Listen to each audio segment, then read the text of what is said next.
Your finger hovers over the publish button. Your heart rate spikes. You have spent weeks building this project, but right at the finish line, you completely freeze. That hesitation does not come from a lack of skill. It is driven by an invisible, suffocating dread of what other people are going to say about you. Psychologists call this the spotlight effect. It is a documented cognitive glitch where your brain drastically overestimates how much the rest of the world is paying attention to you. You feel like you are standing under a blinding stage light, convinced that a massive audience is tracking your every move and magnifying your flaws. In reality, the auditorium is completely pitch black, and the audience is staring at their phones. This cognitive lie is actively keeping you small. It forces you to hide your talents, delay your goals, and live a restricted life, all based on parameters that do not actually exist. Here is the uncomfortable truth that corrects this glitch. Human beings are inherently self-centered. Every single person you pass on the street is the main character in their own internal movie. They are entirely consumed by their own immediate insecurities, their own deadlines, and their own bills. This chart shows how your flaws are actually processed by strangers, dictated by what we call the 3-second rule. When you stumble, someone might notice the mistake. Their attention spikes for exactly 3 seconds, and then it plummets straight back to 0. As soon as those 3 seconds expire, their brain immediately loops back to worrying about themselves. You are allowing a fleeting 3-second thought in the head of a stranger to dictate the entire long-term trajectory of your life. It is a massive mathematical error in how you weigh opinions.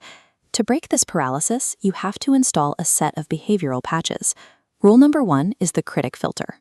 You must audit the source of a judgment before you accept it as valid data. Look at this feedback distribution flow. When you isolate the demographic of harsh critics, a clear pattern emerges. The vast majority of them aren't actually assessing your work. They are aggressively projecting their own unfulfilled potential onto you. Individuals who are actively building their own lives, scaling their businesses, or mastering their health simply do not allocate time to hate on beginners. They are too busy executing. This gives us a highly effective screening mechanism. Ask yourself one question. Would you trade places with the person judging you? If the answer is no, their feedback gets instantly rejected. Applying this filter strips unwarranted opinions of their emotional weight, leaving their thoughts with zero financial or personal value to your bottom. Rule number 2 is the mortality compass. We use the absolute certainty of our limited timeline to destroy short-term social anxiety. Project your timeline forward by 80 years. Put yourself in a hospital bed at the very end of your life, looking backward at the decisions you made. As this timeline rapidly scales out to that 80-year mark, notice what happens to today's anxieties. The heavy regret of never attempting your goals remains permanent, but the memory of a random stranger laughing at your first video, it shrinks into a microscopic, irrelevant dot. When viewed through that lens, you realize how objectively absurd it is to intentionally remain average, just so you can fit in with people you won't even know in 5 years. Living a restricted life to satisfy the temporary opinions of temporary people is the highest form of self-sabotage you can commit. The final patch is rule number 3, building rejection immunity. We are shifting from passive realization to active physical exposure therapy. You must deliberately and consistently execute the exact actions that trigger your fear. You post the unpolished essay. You pitch the unqualified client. You speak your mind in the crowded room.